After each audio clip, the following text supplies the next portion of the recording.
Tortilla Flat was quite a sizable encampment back then. Probably about 100 people living there or so. Some say that there are several graves both in the campground and on the hill behind Tortilla Flat. I know for sure one of them graves. Ruth and I had some great friends, Alice and Dean Bouchon. They came to Tortilla Flat just after getting married back in March of 1925. Dean was working on the road crews that took care of the Apache Trail and actually attempted to widen it in some places. Dean and Alice had it pretty good. They lived in an army tent with a wood floor and 4-foot wooden sides. If I remember correctly, it was located about midway between Rosemary and Ethel's country store and where the schoolhouse sits today. Alice had a child born tragically premature back in October of 1925. The child was named Delbert James Bouchon, and he only lived 7 hours.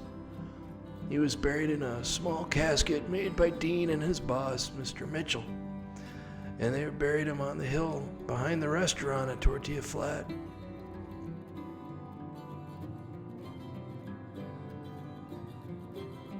While we was there, we lived in a box tent, but we spent most nights in the store. I had an old red hound dog. He was busy stealing food from the campers in the area, hiding his bounty under our bed. He used to hunt mountain goats and the superstitions for fresh meat. Pretty mighty tasty, if I might say. Ruth took care of the wildlife pets at Tortilla Flat as part of her job. One was a pet javelina who we kept in a cage. One night, a mountain lion got too close to the javelina and it ripped off a section of the lion's hide. Needless to say, everyone was a lot more respectful of the javelina after that.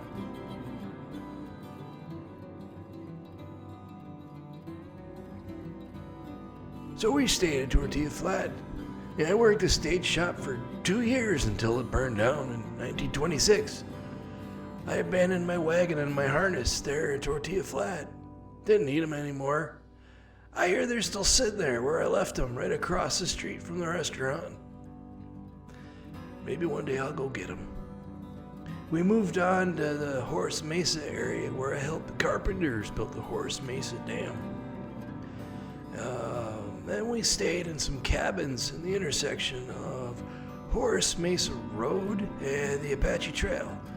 It was owned by a feller named Bill Davis. He worked on the dam construction by the day, and he and his wife rented out cabins and operated a small little store.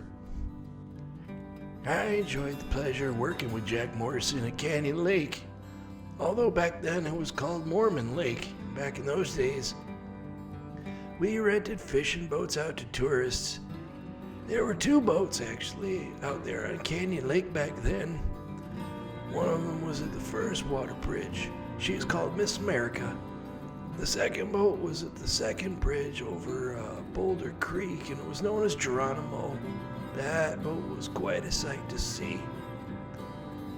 Well, I was ready to leave Arizona back in 1928, so I left my job at the dam and I moved here to Colorado. Those were some pretty good days.